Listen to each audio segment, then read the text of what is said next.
Hello crafty friends, welcome to day 24 of Die Cut December.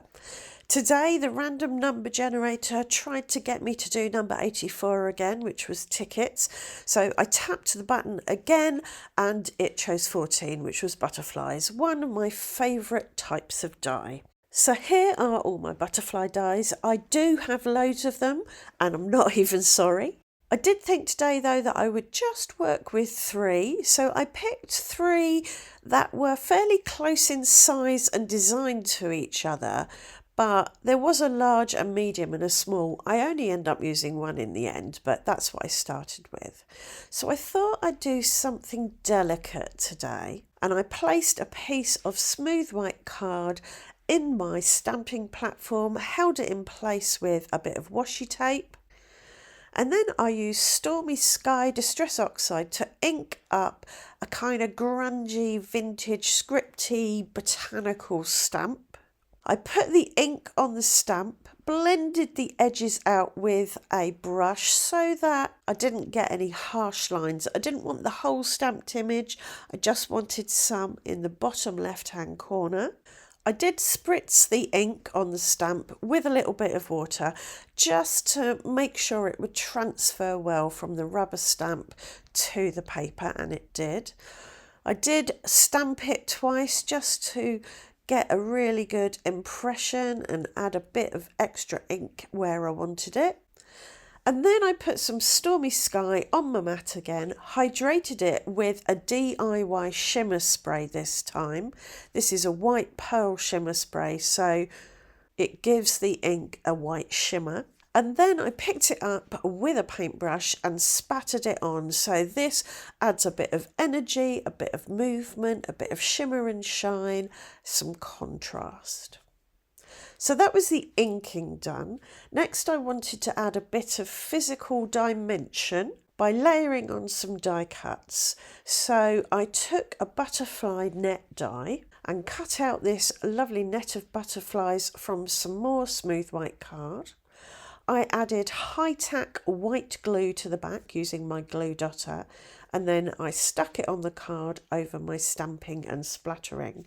If you want to know how to make a glue dotter, I have a video that is linked in this video's description. Once I'd pressed that down, I set it to one side and I die cut out a little tag from some more smooth white card. I wanted to give it a bit of colour but not too much, so I took my blue blending brush and just went around the edges to give it a blush of blue. I didn't add any more ink, I just used the ink that was left on the blending brush. I also die cut out a vellum doily. Vellum's a lovely way of adding some layering without adding opacity. So I stuck that with high-tack white glue again to the back of the tag and then stuck both on top of that net of butterflies. I did use my rule of thirds acetate grid to help me place that precisely on the intersection of the left-hand line and the bottom line, one of those places that makes a design particularly pleasing. So as the background was finished, I used tape runner to stick it to the front of my card blank. And then I brought in my butterfly dies and put them on the front of the card to get an idea of the final design. And when I did this, I realised that using all three butterflies was going to be too much. It was going to overwhelm the card. So I just picked one of them and decided to run with that one. To create my butterfly, I coloured some card again with the residual ink on my blue blending brush. And then I pressed that bit of blue card down into my Stormy Sky ink pad to get a bit of variation and to get a bit of intensity of colour. I did blend it out to soften the marks left by the ink pad. And then I grabbed a bit of vellum and spritzed that with some of my white pearl shimmer spray. I die cut out the butterfly, added high-tack white glue to the back using my glue dotter again, and then I placed the die cut butterfly on my spritzed vellum and cut it out with my detail scissors. So now I've got a lovely blue butterfly with shimmery see-through vellum behind the wings. I wanted to add a bit more shimmer to the butterfly though, so I grabbed some silver gilding wax. This is one I picked up from a charity shop. I used my finger just to gently apply it in a few places to the butterfly. I didn't want to cover up all the blue. And then I stuck my butterfly down on top of the tag, just putting glue on the body area so that the wings were able to lift off the card a little bit. To give my butterfly a bit of dimension in the body area, I used White Blizzard Nouveau drops and just drew a body shape on top of the die cut. White Blizzard is iridescent glitter in a clear medium, so it will dry shiny and glossy and clear but slightly glittery.